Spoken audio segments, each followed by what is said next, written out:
Hey, night owls, pull the blankets up and keep one earbud in, because tonight we're climbing down into the rank, rain-soaked trenches of the medieval plague pit. Don't forget to hit the like button if grim history is your lullaby, and drop a comment telling me where in the world you're listening from and what totally unspooky snack you're munching. Seriously, I read those while editing at 2 a.m. and it keeps the existential dread company. Now dim the lights, cue the distant thunder on your smart speaker, and take a long breath through the nose. Preferably not too deep, because we're about to smell things no scented candle can conquer. You know the image. The Black Death rolls into town like a storm cloud stuffed with knives. Bells toll, markets empty, windows shutter. But the real horror show isn't just the coughing, or the buboes, or the priests pacing with incense. It's what happens after the final rattle, the moment someone has to pick up the bodies no one will claim. And that someone is the plague grave digger, the sleepless, half-starved, half-terrified shovel jockey who keeps the dead from piling up in the streets. Medieval chroniclers don't give these folks heroic Latin epithets. They barely mention them at all. Yet without them, the nightmare gets worse. Bodies rot in doorways, dogs go feral, disease blooms a second time. So tonight, we're slipping on a ragged cloak, grabbing a splintery shovel, and clocking in for the worst night shift in history. No one wakes up and says, "I dream of digging pits full of plague victims." Like medieval assassins, grave diggers land here when the world slapped every other option away. Maybe you were a failed monk who drank too much communion wine. Maybe you were a day laborer who sprained an ankle and fell behind on rent. Or maybe you're just the last able-bodied soul on the block who hasn't keeled over yet. So the alderman grabs your collar and says, "Congratulations, you're municipal sanitation, hazard pay included." Hazard pay, by the way, might be a stale loaf, a half penny, and permission to sleep in the abandoned tannery where the roof leaks, but at least it's free of rats most of the time. Training? None. Orientation? A guy with missing teeth points toward the outskirts and mutters, "Dig deep or they come back up." Tools? Whatever you can scrounge. A bent shovel, a rusty mattock, maybe a pry bar from a deserted workshop. PPE? Forget it. The closest thing you get to personal protective equipment is a strip of linen soaked in vinegar tied over your mouth, which smells like pickled doom and does nothing to stop airborne bacteria. But hey, it's trendy. Your first lesson arrives with sunrise. Plague pits have to be deep. Authorities decree 6 feet, sometimes 10, hoping distance equals safety. You learn quickly that soil behaves like a vindictive pudding. One wrong footstep and the wall slumps, half burying you in the very hole you're making for someone else. Clay sucks the shovel from your grip. Sand collapses like powdered sugar. If you're really unlucky, groundwater seeps in, turning the trench into a gravy of decay. Now you're shin-deep in a soup of mud, blood, and who knows what, trying not to imagine what happens if you slip. But the bodies won't wait. They arrive on carts pulled by exhausted draft horses and men with cloths over their faces. Sometimes they're wrapped in sheets. Sometimes they're stacked like firewood, limbs tangled, mouths open as if still arguing about unpaid debts. In winter, they freeze, rigid and polite. In summer, they bloat, buzzing with flies that land on your eyelids the second you blink. The smell is a creature of its own. Sweet one moment, metallic the next, always crawling inside your sinuses until even bread tastes like rot. You tell yourself you'll get used to it. You never do. Night is worse. Torches sputter, shadows warp. You think you see movement in the pit. Just a trick of the flame, you insist. Though rumor says the plague sometimes leaves its victims in a stupor, bodies tossed alive atop the dead. You throw soil faster, trying to muffle any possible sound, because you can't bear to know if someone down there was still breathing. Superstition hangs thicker than smoke. Neighbors watch from windows, crossing themselves, convinced you traffic with demons. After all, you handle corpses. You must be cursed. Children chant rhymes behind your back. Dogs growl when you pass. Inns refuse you ale, lest death climb out of your cup.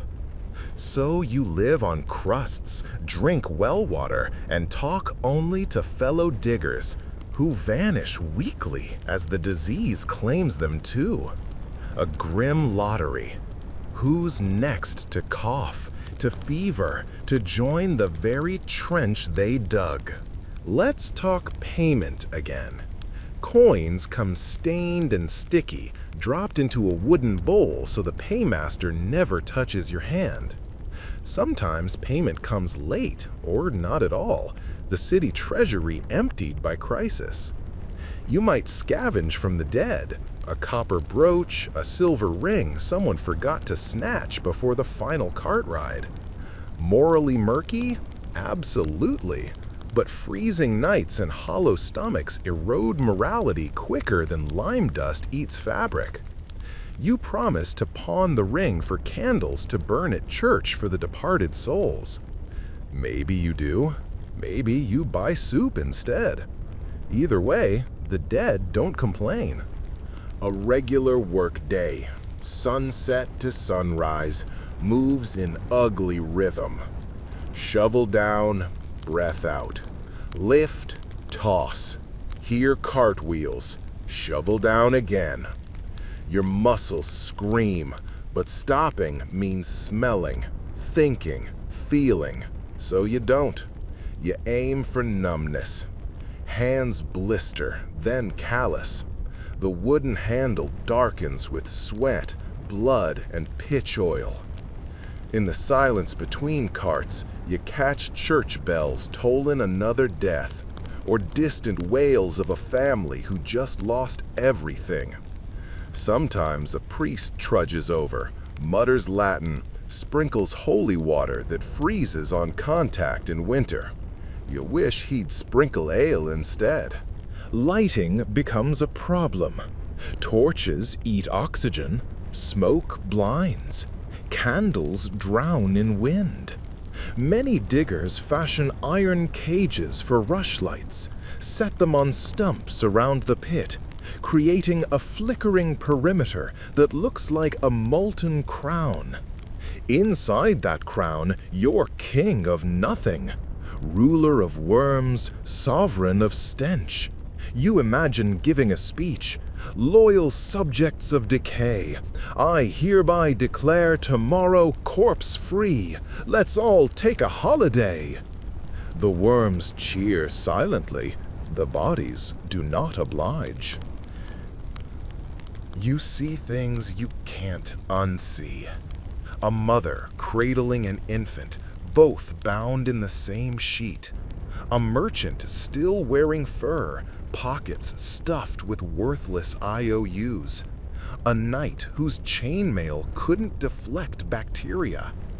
Each face whispers a cautionary tale. Wealth won't save you. Bravery won't save you either. Prayers might not save you either. All that's left is dirt. And you, the ferryman without a river, pushing them into oblivion. And the plague changes you. At first, you flinch when lice crawl from a corpse onto your sleeve. A month in, you flick them away like ash. You stop dreaming of taverns, start dreaming of empty fields where no one ever dies. Your sense of time warps. Was it Tuesday or August?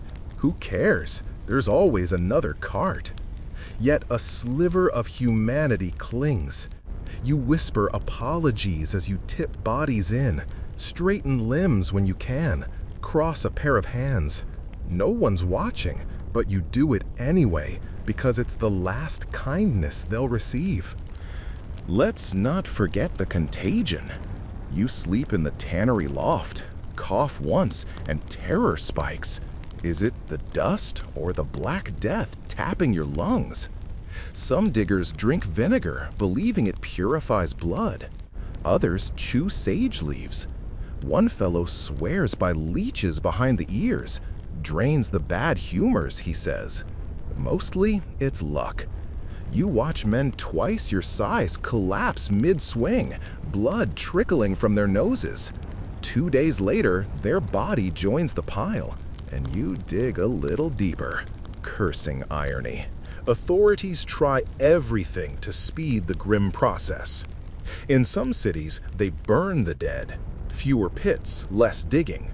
But wind whips ash across rooftops, and neighbors swear they taste Aunt Marjorie in the soot. Elsewhere, they order mass graves outside town walls, then forget to mark them. Years later, farmers turn up bones like potatoes, and legends grow of restless spirits. You wonder if those spirits remember you, the shovel ghost who tucked them away. Speaking of spirits, on quiet nights, odd lights hover over fresh pits. Marsh gas, scholars will say centuries later. But in 1348, you squint through frost and think, soul fire. You pause, breath steaming, and for a heartbeat feel something like reverence. Maybe the dead aren't gone, just waiting. You mutter a prayer you half remember, then swing again, because prayers don't finish a quota. The living keep their distance, yet they need you. City councils issue passes so you can cross checkpoints at night. That pass is gold. One glance and guards step aside, noses in sleeves. Irony again. The pariah becomes VIP. But the pass doesn't stop stones from kids who hurl insults. Body rat, death lover. You take it. Words can't bruise like a falling corpse dislocating your shoulder. Happened last week, still aches. Then there's winter, the season that inspired tonight's insomnia. Frost hardened soil like iron. Your shovel clangs, sparks. Every foot of progress takes 10 minutes and a breath you can't spare. Yet, bodies freeze too, piling up slower, smelling less. Small mercies. But ice slicks everything. One slip, you tumble in, and colleagues scramble to pull you out before the cargo lands on top. After that, you tie a rope around your waist, looped to a stump. Safety regulation, 14th century style. Finally, dawn skulks over the horizon, pale as a corpse. You tamp the last mound, stamp a crude cross in the soil with your boot heel. Somewhere behind you, a rooster crows obliviously. Your shift ends, but sleep won't come. Nightmares are redundant when reality outshocks them. You wash hands in icy water, watch crimson swirl down the gutter, wonder if the stain ever fades. Spoiler, it doesn't. And yet, amid the horror, camaraderie forms. A joke shared over moldy cheese. A song hummed while sharpening shovels. Gallows humor, that's the linchpin. You nickname the deepest pit the King's Cellar. You rate corpse carts like tavern meals. 5 bodies, 2 dogs, 1 goat, decent portion. Laughter echoes off gravestones, and for a moment, the plague loses. Not much, but enough. Historians seldom record your names.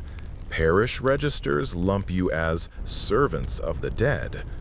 But centuries later, archaeologists unearth pits and note neat layering, bodies arranged head to toe to maximize space. They marvel at the efficiency, the grim dignity. That's your signature in visible ink, proof someone cared enough to stack sorrow orderly.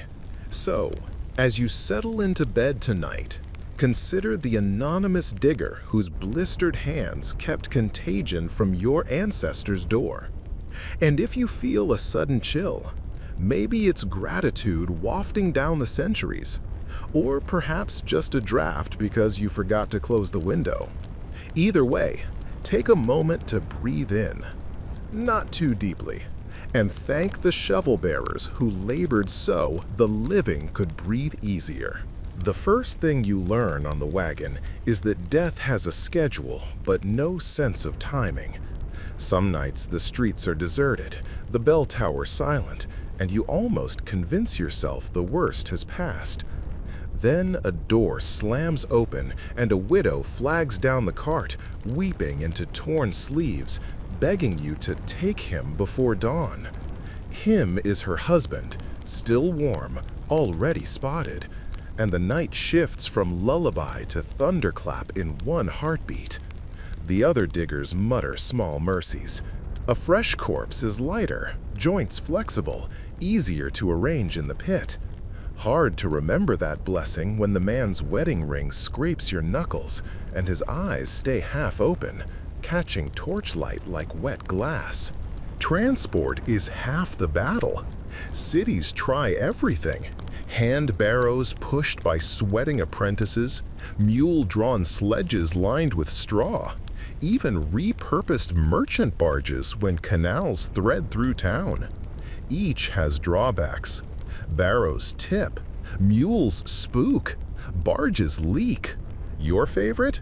The covered cart with side slats for airflow. Think of it as the medieval hearse's grimy prototype. The cover keeps prying eyes away, but it also traps heat. By summer, the wagon becomes a rolling oven of decay. Flies swarm the canvas seams like spilled pepper. You tie a lavender sprig under your nose, but it only turns the stink floral. Still, you count yourself lucky. Some villages can't afford carts at all. Bodies are dragged on doors ripped from hinges, leaving snail trails of blood in the dust. Every road tells a story in the grooves its wheels carve. The high street bears deep ruts from merchant wagons now gone silent. Narrow alleys show smeared footprints where grieving sons lugged fathers toward the makeshift infirmary. You learn to steer around puddles with oily sheens, fluids leaked from previous trips. No one complains. They're too busy praying you don't slow down outside their threshold next. You and the driver trade rumors to stay sane. Did you hear about the barrel maker who locked himself inside a cask for a week and came out safe? Or the barber surgeon who claims shaving off all body hair wards off infection? Ridiculous, until you notice half the constabulary sporting bald scalps and shiny chins. The driver laughs through broken teeth. Humor is currency here. Spend it freely, because no one's saving for retirement. Arriving at the pit, you face the second shift, organization. Medieval municipal councils issue directives. Stack head to toe, sprinkle quicklime, record numbers on wax tablets. On paper, order. In practice, chaos. Wax tablets melt under lantern heat. Quicklime runs out by midsummer, and head to toe becomes wherever there's room. That's when the tally sheets go creative. One digger scratches marks on the handle of his shovel. Nick for each body, notch for each dog, cross for each child. Another uses pebbles dropped into a pouch, different sizes for genders. Accuracy? Maybe. Grim poetry? Definitely. You think paperwork is tedious today? Try scribbling in the dark with numb fingers while rats the size of loaf cats scuttle over your boots. And those rats, oh, they're the unofficial night supervisors, Bold, fearless, fat on tragedy. Shake a sack at them and they scatter, but never far. Their eyes glow amber in torchlight, tiny embers waiting for embers of their own. Some diggers swear the rodents recognize faces, follow favorite workers home like plague-soaked kittens. A rumor or two of bites turning septic spreads until everyone tucks trouser cuffs into socks and prays tight wool is armor enough. The church tries to impose ritual amid the disorder. A bell ringer stands at the pit's edge, intoning a single low note for each body tossed in. His arms tremble by the 100th clang. He'll be hoarse by dawn, but he believes the souls need escort. You won't argue. Some comfort comes in repetition. Shovel, scrape, bell, toll, dirt, thump, hush. In that steady rhythm, you almost forget the horror below. Almost. Break time doesn't exist, but exhaustion forces micro-rests. You lean on the shovel handle, watching steam curl off the fresh mound like reluctant ghosts. Someone passes a shared flask. Herbal wine laced with wormwood bites the tongue, fogs the brain. The first sip tastes like regret, the second like numbness, the third you barely feel. You wipe your mouth with a sleeve, inhaling air that somehow smells clearer after the concoction. One digger swears wormwood kills plague vapors. Another snorts, says it just kills memories. Either way, you drink when offered. Refusing feels like inviting misfortune. Tools break. Handles split. Iron heads warp. The city blacksmith hammers replacements, but he's overworked, forging nails for hastily boarded windows. So you improvise. Lash the head to the shaft with leather strips, wrap the grip in cloth to keep splinters from burrowing under fingernails already black with grime. Creativity born of desperation. Call it medieval engineering. Rain is your sworn enemy. Soft earth turns grave walls to sludge. Bodies slide, half burying themselves sideways like crooked books on a shelf. You shovel frantic, fearing collapse that traps air pockets and gases. Result? Pit burps that send fetid sprays upward. Stand too close, you taste death. On the worst nights, rainwater pools atop the corpses, reflecting lightning in a macabre mirror. Then you pray for hard frost again. Speaking of weather, winter offers a twisted gift. Fewer rats, slower decay. But cold kills manpower, not plague. Fingers stiffen till you can't grip a shovel. You stuff straw inside gloves, blow on hands, curse frostbite. One digger wraps rags around both ears, only to find them blackened 2 days later. Tissue dead from cold. He cuts them off himself with a belt knife, hissing through teeth. Less to hear the moans, he jokes weakly, but blood spots soak the rag and silence swallows the pit. No one laughs.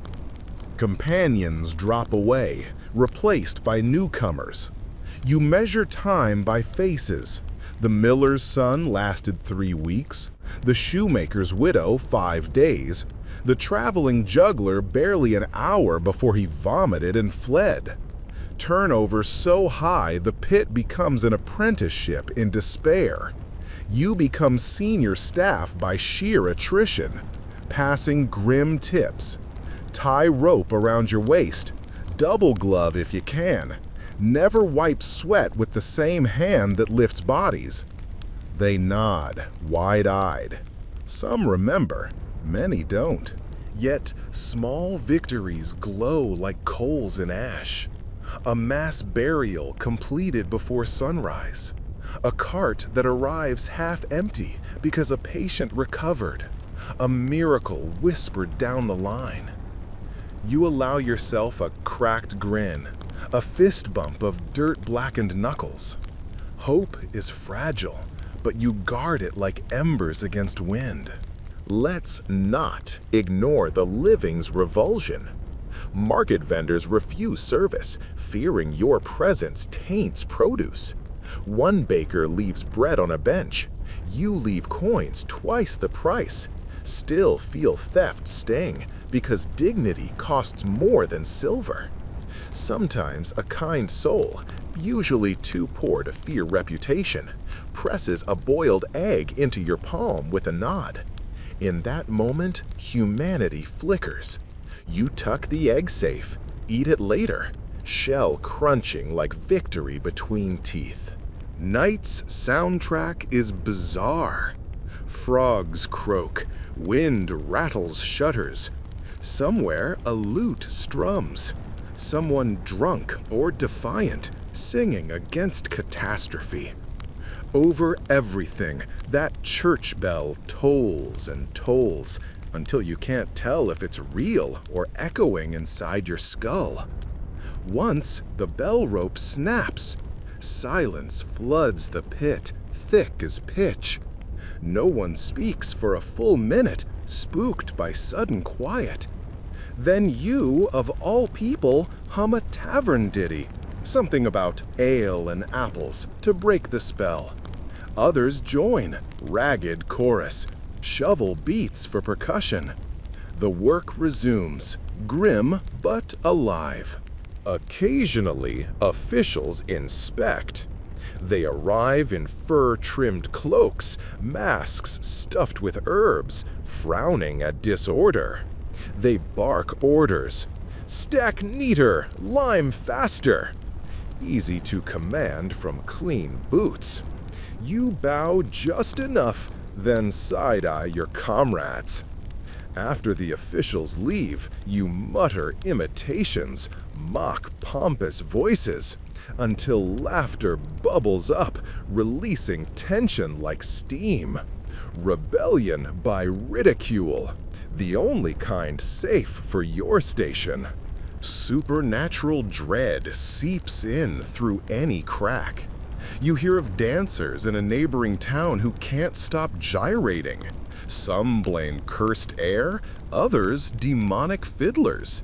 You scoff, but when your foot starts twitching after too many hours tiptoeing on corpse-slick boards, you second guess. Is it fatigue or foul enchantment? You soak feet in vinegar that night, just in case.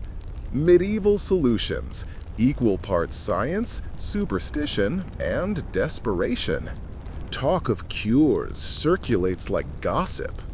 A foreign physician claims a paste of crushed emeralds applied to buboes works wonders, if you can afford emeralds. Some alchemists recommend mercury vapor. They end up as poisoned as patients. You overhear a rumor of a village untouched because they light bonfires nightly, smoke thick as tar. The driver snorts. They're fumigating rats, not souls. You note it anyway. File under maybe. Death doesn't discriminate, but people do. Rich burials happen in consecrated ground. Even during plague, some families bribe for private plots. You escort one such body. Velvet robes, embroidered gloves. The priest recites full rites while you hold the lantern. Later, you return to the public pit, shovel in hand, the irony heavy as dirt. That night, you dream of two graves merging underground, skeletons shaking hands, laughing at the living's foolish distinctions. Let's zoom out. Historians tally up death tolls, print charts, but numbers can't show the weight of a shovel, the thump of soil, the rasp of breath under a vinegar cloth that stiffens with frost. They don't capture how your sense of smell fractures. Roses remind you of rotting fat. Rain reminds you of leaking coffins.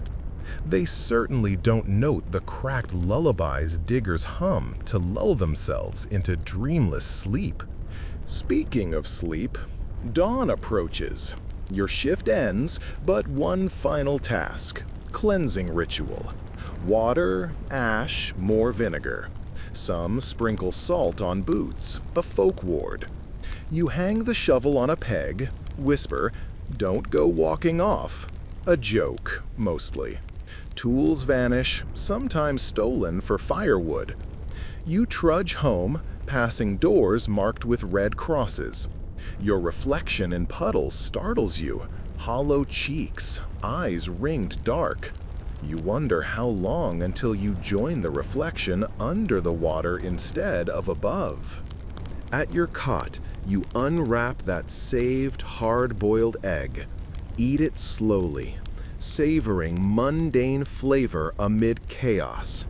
You scribble in charcoal on the wall. Tally of nights survived. Notches march across plaster. Dozens now. Each one a stubborn declaration. I'm still here. Then you lie down. But before sleep claims you, you remember our bargain to keep digging into this history until the seventh mound is filled. The door creaks wider than any church confession, and the smell punches first. Sweet rot braided with boiling vinegar and rosemary. Copper pans simmer on every hearthstone, thick stews of dried herbs meant to cut the miasma. They don't. They just layer perfume over corruption, like pouring rose water on a midden heap. Still, citizens cling to ritual. A girl no older than 12 ladles the brew into shallow bowls placed by every threshold. Steam spirals up, finds the beams, condenses, drips back down again, sealing sweating fear. You and I, lanterns raised, navigate the main ward. Rows of low pallets, each draped with rough wool. In the gloom, you cannot tell who sleeps, who slips. At the far end, a choir of coughs answers the bell clanging from somewhere upstairs. That bell is the plague house heartbeat. A clang for water, 2 for soiled linens, 3 for death. We count out a motley rhythm before anyone bothers writing it down. Mid-hall, Master Ulrich the apothecary adjusts the beak of his leather plague mask. He swears the dried orange peel stuffed inside masks the smell. Truth is, it only sharpens it. Get close and the odor becomes intimate, like opening a cupboard of forgotten fruit. The mask lenses fog with each breath, giving Ulrich's face a ghostly glaze. He lifts a quill, dips into lampblack and tincture, and tallies bodies on calfskin parchment. Between strokes, he murmurs to himself, perhaps a prayer, perhaps dosage ratios. No one interrupts. Accuracy keeps chaos from detonating. Let's talk supplies. Charcoal is gold, burned in trays to purify air. Vinegar, likewise, is ration tight. On our first pass tonight, we're to replenish both. You balance a sloshing cask on your shoulder. I lug a bucket of hand-scooped briquettes. The hallway floor creaks like an old captain's deck. We step in unison, calling soft warnings so no one rolls underneath our boots. Overhead, shuttered windows gape like blind eyes. Town council ordered them boarded last week after rumors of night vapors spreading infection. Now, moonlight only slithers through finger-width cracks, making jagged prison bars across the straw. Rats patrol these routes with military discipline. their squeaks an unholy counterpoint to moans. We pass Sister Magdalene, face bandaged save for her eyes. She's burned her cheeks with quicklime disinfectant after a pustule ruptured on a patient's chin. Her injury proves dedication. Townsfolk whisper she'll ascend to sainthood if she lives long enough. You notice she ties sprigs of rue and costmary into her braid, a botanical halo trembling as she walks. She asks us for fresh coals. Her brazier, she says, has grown cold, and the vapors feel thicker today. We tip half our bucket into her iron pan. The coals hiss in bruised gratitude. Sister Magdalene blesses us and moves on. The coals will be ash by sunrise, but hope burns a bit longer. Rethink plague houses as experiments in social hierarchy. At the back chamber, fenced by a hanging linen sheet, lie city solicitors and aldermen, pale faces on feather pillows, ringed by silver candlesticks. A paid physician stands by, lancing swellings and whispering Latin comforts. 2 rooms away, commoners share pallets, limbs tangled. Their caretaker is Old Bram, once a barber, now downgraded to bleeder. He wields a razor that lost half its edge decapitating chickens for broth. Still, the poor thank him with cracked lips. Charity is a miracle even dull steel can conjure. Shift change. We're summoned upstairs. A 3-clang bell. Death. At the stairwell, we meet the removal crew. 4 rookies wearing vinegar-soaked cloths over mouths, eyes wide as saucers. They've arrived late, muscles fresh. We show them how to knot ropes around remains to minimize touching. They nod, gutsy but green. Then we watch them descend, dragging bundles wrapped in shrouds dark with leakage. On their return, their faces have aged a decade, lines etched by lantern glow. Welcome to the fraternity. Back to workrooms, where Ulrich distills 4 thieves' vinegar.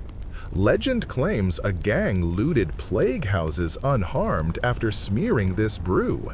Rosemary, sage, lavender, cloves, wormwood, camphor, and enough garlic to shame an entire monastery's kitchen. Ulrich bottles it in green glass, corks with beeswax. He hands us 2 flasks without words. We rub it on wrists, temples, breathing the sting. The bite wakes you like iced wine, momentary illusion of invincibility. Now for laundry detail, the least glamorous, yet most vital. Soiled linens harbored death more clingy than any jealous lover. A copper cauldron big as a brewer's tun bubbles over a brick kiln. We stoke it with broken chair legs, tax ledgers, anything combustible. Water sizzles as we dump armloads of blood-stained sheets. Lye soap, chunky and harsh, melts into gray froth. Stirring paddle in hand, you look like a chef of nightmares. Steam clouds the rafters until droplets cascade back, refreshing the stink of cooked cloth and seared contagion. No illusions, some germs survive. But ritual counts, movement, heat, the idea of fighting back. Mid-scrub, a messenger bursts in breathless. "Another house flagged," he pants. The street watchers spotted a family painting white crosses on shutters, sign of self-imposed quarantine. Our orders: deliver food, bar doors, set watch. You and I volunteer, anything to escape the stew fumes.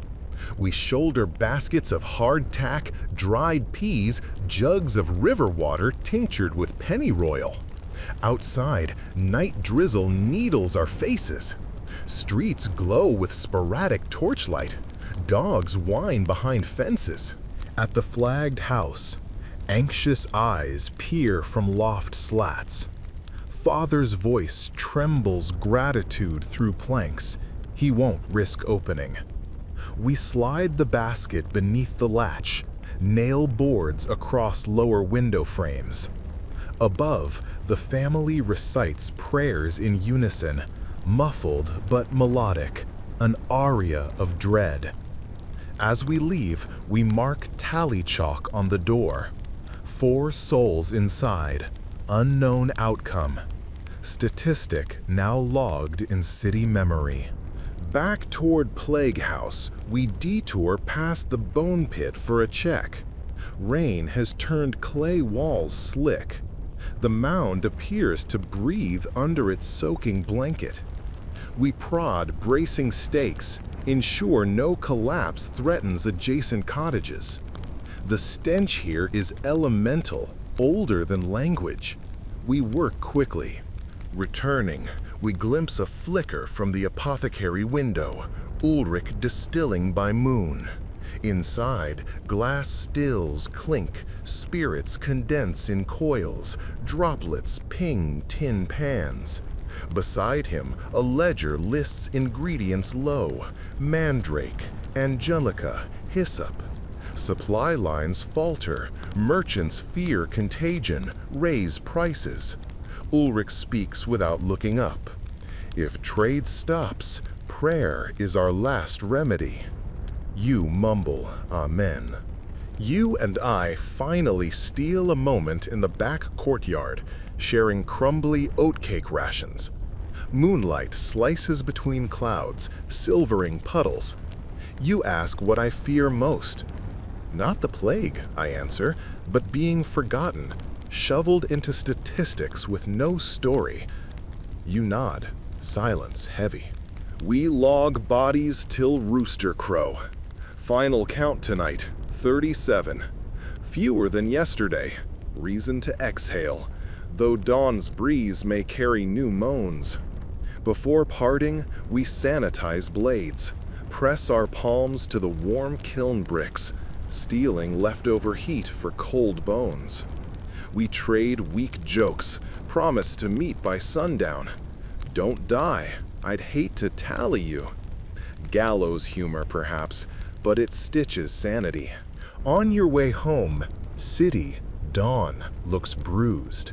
Sun crawls behind ash haze, staining sky sickly orange. You pass an alley where street urchins chalk murals, angels fencing rats with pitchforks, child logic for the chaos. You nearly smile. Reaching your door, you strip outer garments, douse them in vinegar barrel. Inside, a single candle waits. You blow it out, crawl under blankets that still smell of soap lye, and scratch today's notch on the bedpost. I. Needles, you ask? Yes, needles. Not arrows, not swords, just bone-slender slivers of iron we pray won't snap mid-stitch. Out back, in a shed the size of a pigsty, 6 volunteers crouch beneath a swaying oil lamp, patching sheets torn by thrashing victims. Threads spool from fingers raw and trembling. Any break larger than a thumb could leak contagion-laden pus onto the next poor soul. So we mend, murmur psalms, and keep our stitches small. Nobody calls it heroic. Sewing is what the living do to keep pretending cloth still matters. We trade gossip while we work. Rumors the only payment left. Someone swears a barge arrived at the quay carrying barrels of Genoese lemons, the juice said to clean the blood. Someone else counters. The lemons spoiled, skins black with rot, sailors coughing blood before the anchor touched mud. I mention a friar who claims visions of smoky angels hovering over plague houses. Guardian or executioner, impossible to know. The shed grows colder, even chickens hush. Mid-story, a knock rattles the thin plank door. It's Jakob the tanner, wrists wrapped in fresh bandages. He cradles a bundle of hides, soft goat leather, pale as mourning doves. Mask liners, he explains, voice hoarse. The apothecary demanded new stock because the last batch turned brittle after weeks of vinegar vapors. Without supple leather, the mask beaks crack, and then every breath is borrowed. We clear a table, spread the hides, trim oval pieces.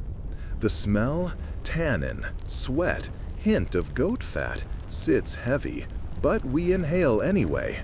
It's a change from rosemary rot inside the ward. Once stitching ends, we must deliver linen to the bathhouse. No, not for comfort. Baths here burn rather than soothe. A new cure from distant Prague dictates steaming a patient until skin flushes crimson, then plunging him into cold spring water. Shock the humors, chase the pestilence out. We've seen 2 survive this trial, 5 perish. Arithmetic favors death, but desperation warps the odds. We heft baskets of scalding sheets, cross the courtyard under drizzle that now feels warm by comparison. Inside the bathhouse, kettles roar, brick floors sweat, and a constant hiss sings from hot stones. One patient shivers violently while an orderly rubs salt into his armpits. Salt is thought to draw out ill spirits. The man's teeth chatter a lullaby. We swap his drenched sheet for a new one, whisper a blessing, and back away before gratitude becomes pleading. While returning, we detour past the kitchen. Briarwood smoke coils from the chimney. Good sign, the cook hasn't fled. Inside, cauldrons bubble with thin barley gruel. Meat is fantasy now. Cook Gertrude glances up, flour streak on her brow. No spoilage tonight, she says, proudly lifting a sack of small onions donated by a far-flung farm that still dares commerce. We help peel. Onion skins cling like parchment prayers. Their scent bites eyes, but masks worse stenches. Gertrude sprinkles crushed juniper for taste and protection. We ladle bowls for orderlies first. Morale needs feeding before muscles. Out the window, dawn's earliest bruise edges the sky, a smear of gray-purple hinting at sunrise. Our next task: load the lime cart. Every fresh grave requires a thick layer to stifle odor and rumor alike. Lime dust coats everything: hair, lashes, even thoughts. We shovel white powder till coughs bloom in our chests. A raven flutters overhead, lands on the cart rim, cocks its head as if auditing our progress. Superstition says ravens tally souls. We toss a handful of lime its way. It flaps off, unconvinced. Then the bell clanks thrice, another passing. The removal crew shoulders poles. We lift the shrouded form onto the stretcher and make the slow march through alleyways still slick from night rain. Street dogs trail us at distance, hoping for scraps of cloth or bone. We reach the municipal pit, dump lime, slide body in, another lime layer, another shovel dance of dust. One crewman crosses himself, another spits, muttering, "This whole city is a pit now." We trudge back lighter in body, heavier in mind. Before shift ends, Ulrich summons us to the herb loft. Amid hanging bundles of thyme and yarrow, he unveils his newest concoction: opium dissolved in red wine, thick as syrup, a sedative for the worst pain. He hands you a vial to administer only when screams threaten to break thin walls. You tuck it into vest pocket, feeling weight like a promise. Finally, sunrise. Everyone gathers in the courtyard for roll call, those still breathing. We report 3 volunteers down with fever. 2 recovered enough to walk out, their faces lit by cautious hope.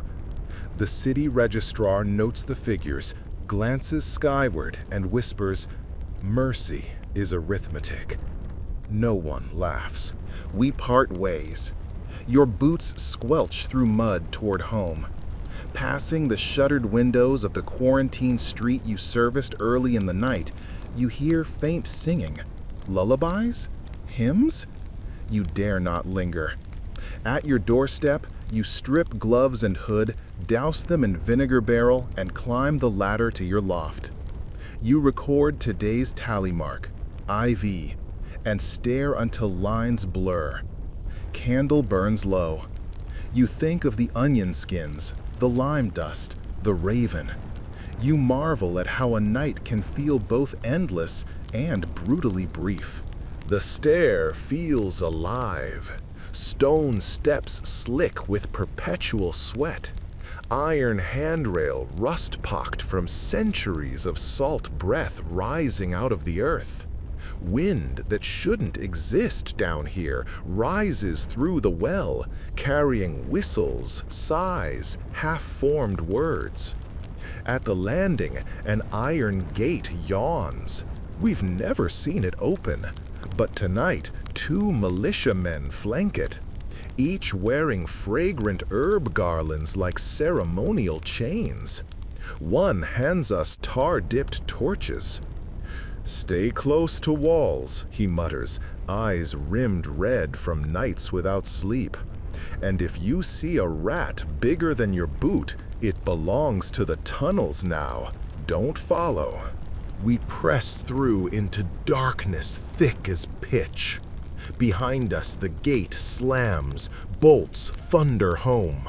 For an instant, even torchlight seems devoured, until flames claw wider, lighting uneven brick arches receding like throat ridges of a leviathan. Water drips everywhere. Channels once meant to drain storm runoff now sluice with brackish seepage from plague pits above. Ulrich leads, mask lenses glinting. He stops at a niche where a stone plaque hangs askew. Mors vincit omnia. Someone has scratched new text beneath, sed non ante lectio, but not before it is read. Ulrich growls. We've reached the archive crypt, the rumored library of the dying, where scribes recorded final confessions so sins could be weighed before burial. Why here? Because parchment doesn't burn underwater, and water is what bursts from walls when coffins stack 6 deep in plague years. Our assignment sounds simple. Salvage quills, inkwells, and any intact ledgers. The city fathers fear looters will sell them as relics. The last breath of a martyr fetches coin. But inside the scriptorium alcove, the air curdles. Shelves once orderly sag under mold-bloom manuscripts.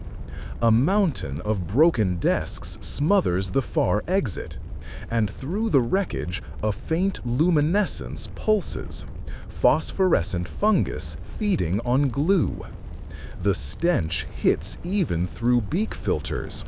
Vinegar masking cadaver sweet, overlaid by burning tallow from candles long expired.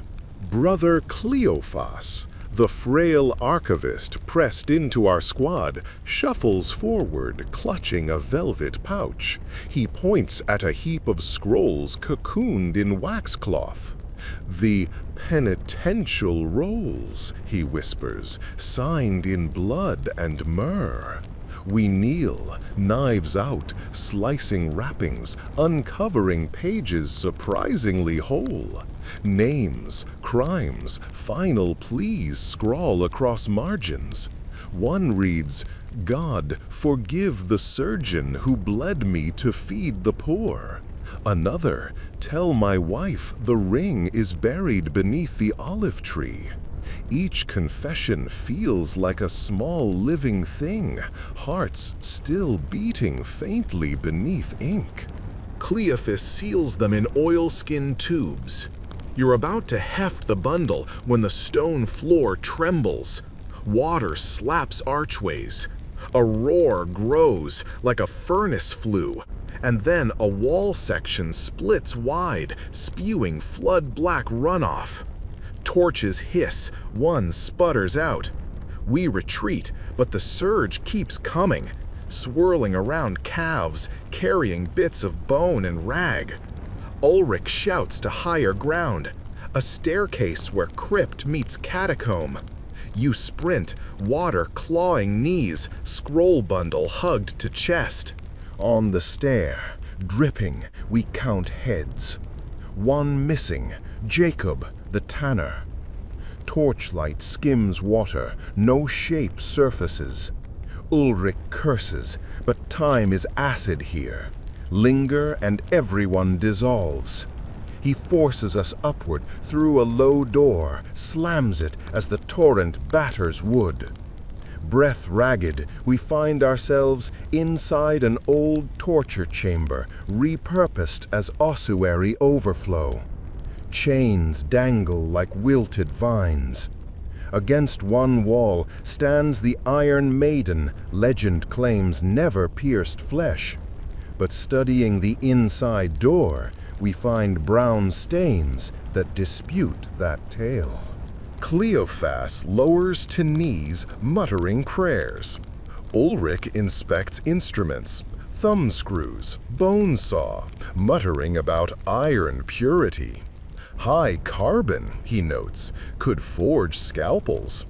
You touch a shackled collar, fingertips feeling grooves where decades of victims scored tally marks. 17 notches, then a final gutter slash. You imagine the prisoner carving the last mark mid-throb of agony, determined that someone, someday, would see the sum. Noise interrupts. Far end of chamber, a door rattles softly. We freeze. No guard could reach this deep. You raise torch. Light skims across mummified figure slumped against hinge. Cloth once crimson, now ferrous black. Bones thin as quills. Yet arms twitch. Rat nest beneath ribcage disturbs shell. We exhale. Tension splits, but not enough. Ulrich orders quick inventory, then up to surface. Floodwater will find us again. Loading sacks with salvaged ledgers, we climb a spiral stair too narrow for two shoulders. Steps are slick and uneven. Every 10th stone sinks underfoot with ominous click. Booby traps? Old castle legends say enemy sappers were lured into these shafts and drowned when cisterns were breached. We tread lightly. At last, a rusted grate opens to basement of plague infirmary. Familiar scent of juniper and lye greets us like sun after eclipse. Sister Magdalene stands, arms folded, eyes wide at our mud-filthy state. We unburden scrolls onto a table. She touches one sheet reverently, tracing words of confession as though feeling pulse of ghost. These, she says, will become prayers. We'll read them over the trenches at dusk. No one should go unspoken. Her voice cracks. She turns away, calling novices to fetch towels and vinegar swabs. We hope for rest. Not yet. A messenger rushes in. Fire has broken out at the south ward. Candles toppled near stacked straw pallets. Flames climb rafters. Smoke rolls across courtyard. Wind howls. Sparks threaten the linen sheds. Without pause, we dash back outside, lungs complaining. Buckets line the well. Volunteers form chain. You grab one, scoop cold water that stings cracked skin, heave towards silhouette of blaze. Fire dances across tarred roof. Juniper garlands ignite with pop gun bursts. Steam blinds us. Ulrich leaps onto rain barrel, hacks flaming garland free. It drops into puddle with hiss. Embers spray your hair. Singed smell joins plague potpourri already clinging to tunic. For 1 hour we wrestle the blaze until only charred beams smoke like spent torches. Casualty count: 3 patients overcome by fumes before being dragged out. 1 orderly's hand seared. Sister Magdalene pronounces the south wing unsalvageable. She'll move survivors to nave of abandoned church across lane. Inevitable, sacred spaces become infirmaries sooner or later. She asks you to help transport bed frames at dawn. But dawn is nearly here. We're ordered to rest, else collapse mid-carry. In the dormitory loft, candles stubbed to nubs, you slump onto pallets still wet from last shift. Wooden rafters creak overhead, dripping latrine water from cracked conduit. Yet, for the first time in nights, you sense a hush, a pause between calamities. Before sleep clamps eyes, you scribble a quick note for our midnight fellowship. Ask them, if you discovered an anonymous confession scrawled in final hour, would you burn it to protect privacy, or read it aloud so memory survives? Invite them to debate in comments, because nothing sharpens wisdom like a crowd whispering under flickering lamps. The hallway stinks of wet ash and camphor. Sister Magdalene meets us with news. A cart from the northern abbey just rattled in, carrying barley loaves, lamp oil, and, most coveted, 10 flasks of distilled aqua vitae. The catch? The driver collapsed at the gate, babbling that something wearing a face of candles was following him. We're to unload the wagon, examine cargo for tampering, then escort the sisters returning the empty cart. Simple, except rumors say the road north passes the drowned gallows field, where corpses still sway above floodwater. Ulrich distributes iron-spiked staves, rat catchers modified for 2-legged threats. We trudge out, morning fog thick enough to shave. The wagon's axles scream under weight of cask and sack. Within minutes, mud is up to our ankles. Fields on either side resemble gray seas. A lone scarecrow leans, hat missing, arms bound as if praying. Cleophas murmurs a song, voice warbling. No one mocks him, superstition rides every shoulder. Halfway to the abbey, road dips beneath skeletal elms. Here the air changes, metallic and cold, like coin pressed to tongue. We spot them, 4 gibbets pitched in still water, iron cages hanging bodies long rotted. But something new glints. Fresh wax dripped across skulls, taper stubs like malformed horns. The driver's terror makes sense. Some pilgrim of dread turned corpses into candelabra. Ulrich orders inspection. You wade thigh deep, cold, slicing flesh. Inside one cage, the skeleton's rib cage holds a wooden box secured with tar string. Against every instinct, you slice the cord. Inside, a parchment roll bound in red thread and a sprig of rue, herb of absolution.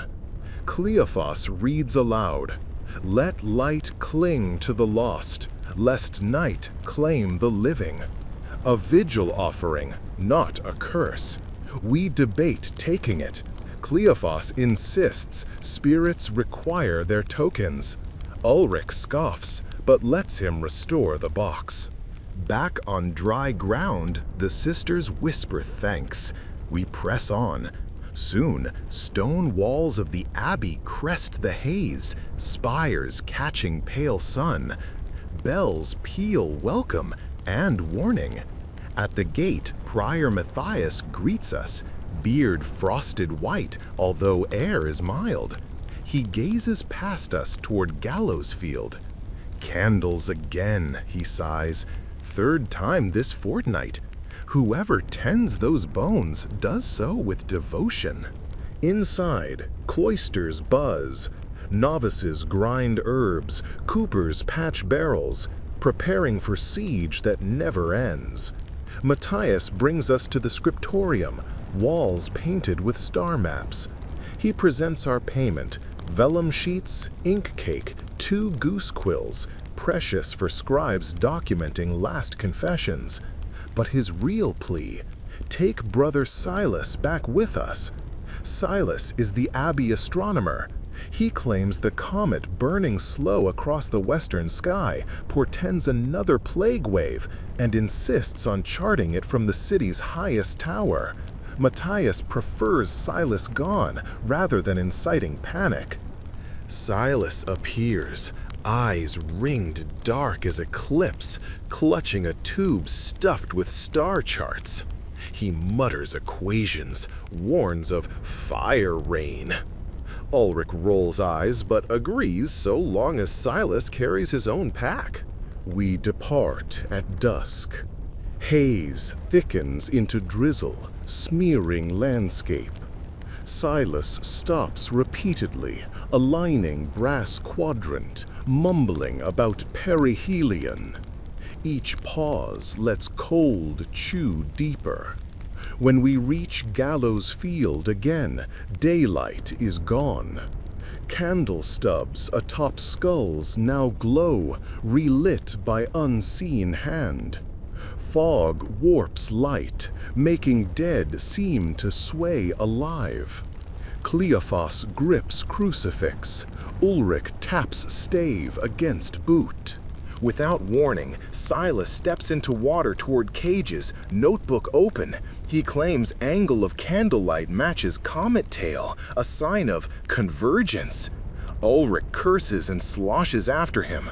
Suddenly, water erupts. Huge dog? No, a boar carcass, bloated, set adrift, striking Silas's knees. He tumbles, quadrant sinking. In scramble, we all plunge waist deep, hauling him out. Lantern oil drenches water, slick rainbow on surface. Back on road, Silas shivers, teeth clacking code. But he saved notebook, pressed to chest. He whispers thanks, then confides. Someone tends those lights nightly, likely fever survivors honoring kin. His tone carries awe, not fear. We march faster, night creatures call. When city walls loom, watchfires flicker along parapets. Guards wave us through, but eye Silas's dripping cloak suspiciously. Inside, alleys churn with refugees, rumors, merchants hawking deathless herbs. Sister Magdalene rushes forth, South Infirmary rebuilt from salvaged beams, but plague count climbs again. She begs our aid, preparing mass grave at Potter's Field. Rest postponed. We follow lanterns to field where earth pulses with stench. Gravediggers swing mattocks, silhouettes against funeral pyres. Between trenches stand 3 wooden biers holding bodies wrapped in linen laced with pine resin. Magdalene asks Cleophas to read confessions over each before lowering. He opens oilskin tube, scrolls we salvaged. Voices of unknown dead echo across mire as he recites lines of guilt, love, regret. Digging halts. Even gravediggers bow heads. During final reading, Silas sets quadrant atop mound, adjusting scope toward comet now blazing amber. He sketches quickly, candle tucked behind ear. When Cleophas intones, "Amen," A wind gust snuffs torches. Darkness collapses, save Comet shedding pale shards. In hush, Silas whispers, "Tail lengthened, sign of dust veil. Sky will dim, crops fail." Ulrich snaps that doom talk helps no one, but Silas meets his glare. Better warned than buried ignorant. We finish burial by moonrise. Exhaustion grips, but another task arrives. City Council demands nightly perimeter sweep. Rats growing bold, gnawing grain stores. We're to escort rat catcher Barthold and his ferrets through granaries. Sleep? Myth. Barthold greets with grin, missing 3 teeth. Introduces ferrets, Pox, and Mercy. Inside, first granary, sacks tower like sandstone cliffs. Ferrets slink into gaps, squeaks erupt, chaos of claws. Then silence. Barthold extracts rats big as kittens, tails scalpeled by disease. He insists on boiling heads for bounty proof. Mid-patrol, we find hole torn through outer wall. Gnawed plank edges, but also chisel marks. Human hand widening breach. Ulrich guesses thieves stealing brain, but leaving rat's path. We secure plank with iron latch, mark door for repairs. Finally, shift ends. Dawn threatens faint blue edge. Back at infirmary loft, pallets reek faintly less. Someone aired straw. We collapse. But sleep again shallow. Nightmares of candle-crowned skulls and comet sparks raining like cinders on coffin lids. Before lids close, we scribble tonight's call to arms. Ask listeners whether they dare relight candles for unknown dead if curses might follow. Suggest they share protective charms, salt and shoe, bronze coin under tongue. Engagement, after all, keeps algorithmic gibbets from swallowing our tiny channel whole. The courtyard is a watercolor of grief. Sisters in ash-stained habits unload dying beggars from pushcarts. A piper with split lips trades dirges for bread. And overhead, that comet still burns, its tail long enough to slice the horizon. Brother Silas scribbles furiously beside the well, shivering despite borrowed wool. He beckons you. "Dust veil spreads faster than I thought," he whispers, parchment crackling. "By next full moon, the air will taste of iron." You nod, because what else does one do when prophecy becomes weather? Ulrich stomps over, breastplate spattered, eyes bloodshot. "Change of orders," he growls. "City Council wants a lantern vigil tonight. We march the main thoroughfare from Southern Gate to River Docks, lighting braziers to rekindle hope. Meanwhile, pickpockets will work crowds and rat nests will feast." Sister Magdalene appears behind him, cheeks wind-burned. "And," she adds softly, "we're nearly out of willow bark tincture. Unless someone crosses the marsh to gather more, fever wards will go dry. 2 impossible tasks, hope parade or deathweed harvest. Leadership by ultimatum. You volunteer for the marsh." Ulrich exhales relief. He hates wetlands and hands you a squad.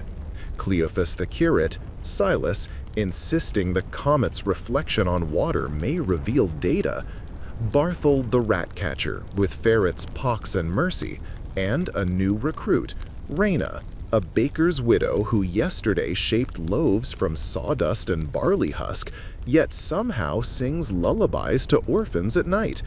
She carries a pruning knife and a smile that refuses to die. Just outside the northern postern, the city's defenses unravel into mist-drowned reeds. Pathways twist like intestines. One wrong step drops you into peat that drinks men whole. Cleopas marks our passage with chalk crosses on stones. Silas pauses whenever puddles mirror the comet, jotting angles, muttering about solar minima. Barthold releases Pox to scout. The ferret darts ahead, tail flagging triumph. An hour in, the wind shifts. Marsh brine replaced by something rank and sweet, like rotting fruit. We find source, a capsized skiff half submerged. Cargo crates burst open. Inside, wax figures of saints, pilgrim souvenirs, now softening into grotesque blobs. Among them, a wooden chest sealed with pitch. Rena's knife prize lid, bundles of willow bark, exactly what we need. Providence or trap? No time to debate. We shoulder bundles.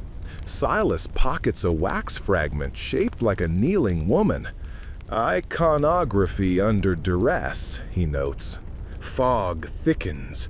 Distance becomes rumor. Suddenly Pox screams. Ferrets rarely scream. We rush. The creature hangs from a snare strung between reeds, wire cutting flesh. Barthold frees her, eyes wet, but Pox is dying. Cleophas offers last rite to a ferret. Odd moment of tenderness. Mercy sniffs the air, then bolts deeper marshward. Barthold gives chase. We follow, shouting. We emerge into a clearing, ground unnaturally firm. Central stands a rough-hewn hut roofed with sailcloth. From its door, candlelight spills. Mercy paws outside, whining. Ulrich would advise retreat, but Ulrich isn't here. You push door. Inside, warmth. Charcoal brazier. Walls lined with rush mats. Jars of herbs, bundles of beeswax candles. And at the table, a woman, maybe 60. Skin river-wrinkled, hair braided with crow feathers. She turns, unsurprised. "I've been expecting comet chasers," she says. Name's Fiala, last keeper of the marsh leech pits, provider of wax for the skull candles. Yes, she lights them, offers for lost souls, purchases a night's peace. She notes our willow bark. "Payment for my candles," she smiles. We realize cargo we took was hers. Standoff ripens. Silas breaks tension, presenting Wax Saint. "Your work?" he asks. Fiala laughs. "Pilgrim trinkets. Melt easy, shape easy." She studies his charts, nods slow. "Tail this long when I was a child. Winter that followed was teeth of iron." Silas glows, confirmation of his data. Bargain strikes. We keep half willow bark, she keeps half. And we ferry her latest candle batch to the city for tonight's vigil. Mutual survival stitched from grief. Evening presses. Hut fades behind. Lanterns bob through fog like timid stars. Marsh seems less sinister now. Maybe understanding rewrites landscapes. Near city wall, we meet Ulrich's patrol lighting braziers. He scowls at cargo, but says nothing. Action over argument. Candles are placed atop each brazier. Skull wax for warding, according to Fiala. Crowds gather, hypnotized by dance of gold flames against plague gloom. As procession nears river docks, bells ring alarm, warehouse fire. Sparks tower, embers riding wind toward rooftops. Ulrich barks orders, bucket chain forms. We race, but barrels are empty. River tide low, wells dry. Rena shouts, points to floating timber jam downstream, charred planks soaked in pitch. Fire started outside, sabotage. Thieves again? Or fearmongers hoping to breach order? Amid chaos, Silas climbs a hoist boom for vantage. He sees Comet Tail now arcs directly above city, luminous trail mirrored in river. "Dust veiling now," he cries. Tiny ash flakes drift from sky, glowing faintly. Not snow, not ember, celestial dust. It lands on flames, dampening spread, miracle disguise. Fire dies quicker than expected. People look heavenward, mouths open, ash settling on tongues like sacrament. In quiet after blaze, Sister Magdalene organizes candlelit requiem along river. Candles from Fiala float on planks, each carrying name of plague dead. Rena sings lullaby, voice weaving with lapping water. Even Ulrich softens, helmet under arm. Then, the driver, who once saw candle skulls, appears, pale, pointing across water. On far bank, rows of candles now burn on newly erected gibbets, 100 maybe. Fiala's work multiplied. She must have other helpers, or grief spreads like mold. Cleophas starts prayer, but Silas interrupts. "Not mourning," he whispers, eyes wide. "Signal." He unfolds star chart. Positions of gibbets align with constellation Orion reflected in Comet Tail. A map? To what? Before answer, a roar. Crowd on dock surges as boats approach, fugitives from northern villages following candle lights. They carry children, sacks of grain fungus, and stories of fields blackened by frost in midsummer. Our city, already choking, must absorb more souls. Council elders arrive, arguing whether to seal gates. Ulrich stands between refugees and soldiers, stave resting but ready. Candles flicker, ash drifts, comet blazes. A tableau of impossible choices. You step forward, voice somehow strong. We cannot burn the bridge while praying for salvation. Silence, then murmurs. Sister Magdalene speaks of triage, of turning barrel coopers into shelter builders. Cleophas offers abbey crypts for quarantine. Barthold volunteers rat patrol among newcomers' camps. Even Ulrich nods, battle lines redrawn against colder enemy. Council, cornered by courage, yields. Gates remain open. Refugees file in, eyes hollow yet hopeful. Among them Fiala appears, balancing hive basket of fresh wax. She nods to you, unseen agreement kept. That night, comet dust settles heavy. Torches burn pale blue. Infirmary fills beyond bursting. Rena bakes bark-infused bread to stretch supplies. Cleophas hears confessions until voice cracks. Barthold trains refugees to snare rats for stew. Silas climbs cathedral scaffold hourly, plotting tail length. Ulrich posts double watches, but finds time to help Rena knead dough. You write these events for records no one may read, ink mixed with comet ash.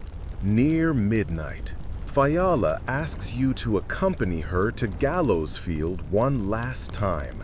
Candles need tending. You go alone, save her lantern. Marsh quieter, water mirror still. At cages she removes milted stubs, replaces with fresh. She hums hymn older than monastery. When finished she says, "Candles show path home to those who lost the way. Tonight city followed."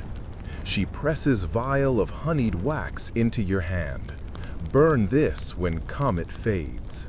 Return journey silent, world hushed like held breath. Infirmary yawns open, warm. You stash vial in pillow straw. Finally, collapse. Sleep creeping like kind thief. And dream. Comet tail coils, becomes ladder. Skull candles transform to sky lanterns. Plague rats don wings and fly away. City streets bloom with willow bark trees. And a voice, your voice, tells listeners still awake, we survived this night together. You wake at dawn, ash gone, sky bruised pink. Bells ring 3 long tolls, sign of small mercy, no deaths during dark hours. You gathered journal, address invisible audience. If this story kept you company, if it sparked ember of courage, share it forward. Subscribe so next vigil finds you among friends, and tap that bell, our modern braziers, so algorithms don't snuff our flame. Until the next tale, keep a candle handy, keep a chart of stars close, and when darkness thickens, remember, even skulls can be lanterns, even ashes can be ink, and even strangers can hold the line. With that, parting bow. Lantern out.